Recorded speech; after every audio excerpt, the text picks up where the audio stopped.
Maximum তো বাংলাদেশী মিয়াগিলাখানহে লৈছি হয় না নাই সেইগিলাখানৰ কাৰণে আজি আমাৰ অসমীয়া জাতিটোৰ কাৰণে প্ৰব্লেম হৈ গৈছে। এই কাৰণত এইগিলা কৈ কেনে ভাই লাভ নাই। চৰকাৰে বাঢ়াই আছে, চৰকাৰে জানিব। কাৰণ কিবা কাৰণতো এতিয়া নকওঁ ভাই, ক'লে মুখ দি ক'লে বেয়া হৈ যাব। এফালে আমাৰো ইনকামবিলাক কমি গৈছে। দুনিয়াত মিয়াগিলাখান বাংলাদেশী এপাকা খপা সোমাই দিছে, সোমাই দি সেইবিলাখানক চৰকাৰে পাৰ্মিট দিছে বা আপোনাৰ অনুজ্ঞাপত্ৰ দিছে, সিহঁতে আৰামত চলি আছে। কিন্তু আমাৰ এই মেক্সিমাম আমাৰ অসমীয়া ল'ৰাকেইটা তাৰমানে অন্ধকাৰত এতিয়া পৰিণত হৈছে আৰু। কৈ লাভ নাই ভাই, আমি আম মানুহ কৰি খাবই লাগিব। পেট্ৰলৰ দাম কিয় 3 টকা বাঢ়িছে, 103 টকা হৈছে, 110 টকা হ'লেওতো ল'ব লাগিব। কথাটো শিকিয়ে আনে ন ভাই। 100 তলতে পেট্ৰল কিনিব লগা হৈছিল, এতিয়া মোটামুটি 111 টকা পেট্ৰলৰ পাৰ লিটাৰ হৈছে। তাৰ লগত মবিলো আছে। কি ক'ব, একো পৰ্দা নোপোৱা হৈছে আজিকালি। পেটত গামোচা মাৰিব লাগিব, তাৰ বাহিৰে অপশ্যন নাই আৰু। এইটো জানে যে গাড়ী লৈছোঁ এতিয়া 103 টকা যদি হয়, তো গাড়ী চলোৱা অৱস্থা নাথাকিব আৰু কামবোৰো যে এনেকুৱা যে দৰমহাটো নবঢ়ায়, তো দাম ইমান বাঢ়ি আছে। এইটো চিন্তা কৰিব লাগে আৰু আমাৰ কাৰণে, দুখীয়া মানুহৰ কাৰণে।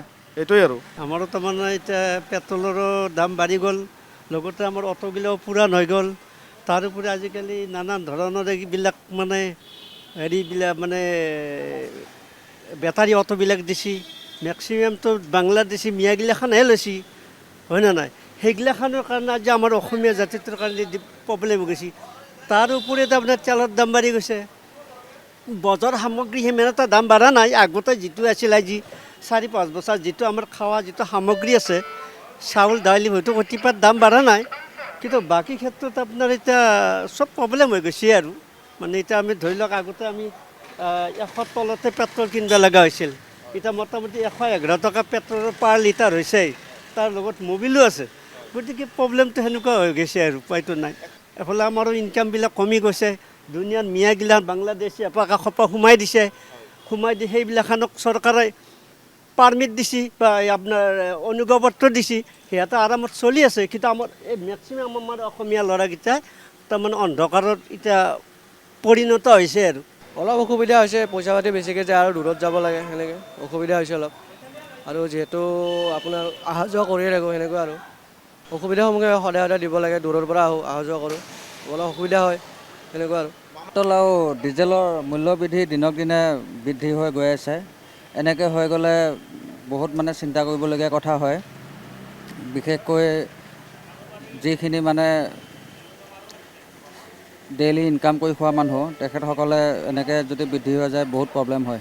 বিলতো হ'বই। কাৰণ চাওক, মই আপোনালোকক এটা কথাই কওঁ, আমাৰ অসমৰ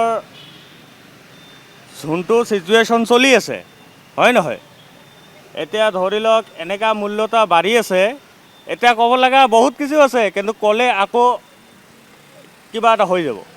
এইকাৰণত আমি আম মানুহ কাম কৰি খাব লাগে আৰু দামী দামী বস্তু কিনি খাব লাগে। এই কাৰণত এইগিলা কৈ কেনে ভাই লাভ নাই। চৰকাৰে বাঢ়াই আছে, চৰকাৰে জানিব।